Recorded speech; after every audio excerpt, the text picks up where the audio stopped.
31 مارچ بوقت 2 بجے Peshawar press club کے سامنے سے پاکستان تحریک انصاف کے زیر اہتمام ریلی کا آغاز ہوگا۔ ریلی قیدی 804 کی ناجائز غیر قانونی گرفتاری اور قید و بند کے خلاف اور عدلیہ کی آزادی کے لیے نکالی جا رہی ہے۔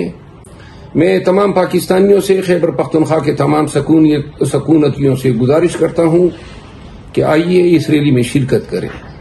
تمام اضلاع کے لوگ جوگ در جوگ اس ریلی میں شرکت کریں، آئیں اپنی اجتماعی موجودگی سے یہ ثابت کریں کہ لاکھوں لوگ اس کاز کے لیے نکل رہے ہیں۔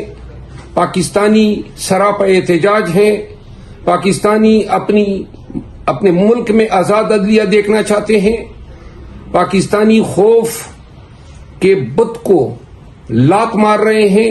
یہ کافی نہیں ہے کہ 8 فروری کو ووٹ ڈال کے ہم گھروں کو چلے گئے، اور یہ بھی کافی نہیں ہے کہ صرف اس حد تک ہم نے خوف پہ قابو پا لیا۔ نیلسن منڈیلا کیا کہتا تھا؟ نیلسن منڈیلا کہتا تھا کہ میں نے اپنی زندگی میں یہ سیکھا ہے کہ بہادری، جرت، دلیری اور ہمت خوف کی غیر موجودگی کا نام نہیں ہے، بلکہ خوف پر قابو پانے کا نام ہے۔ تو پاکستانیوں سوچو، کیا ہم نے اپنے خوف پہ قابو پا لیا ہے؟ کیا پاکستانی آج اپنی مرضی کے مطابق، اگر وہ چاہتے ہیں کہ میں پی ٹی آئی کا ایجنڈا اٹھاؤں اور خان کی آزادی کے لیے سڑک پہ نکلوں، تو ان کو خوف لائق نہیں ہے؟ کیا آج بھی پاکستانی اس تاثر کو زائل کر چکے ہیں کہ ان کے گھروں میں پولیس دندناتی ہوئی نہیں گھسے گی؟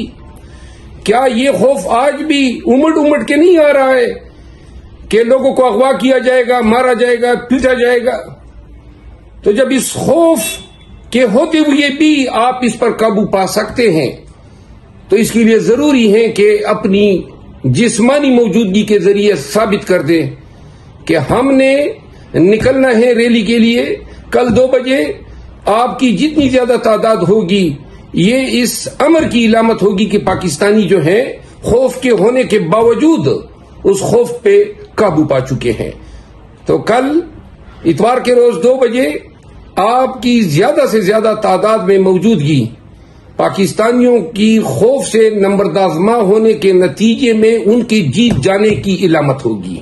آئیے اپنی جیت کی علامت، اپنی جیت کی یقین دہانی کے لیے پاکستانیوں کو اپنی موجودگی سے بتائیں، خان کی آزادی کے لیے اور عدلیہ کے پشت پہ کڑے ہو کے عدلیہ کی آزادی کے لیے۔ بہت شکریہ۔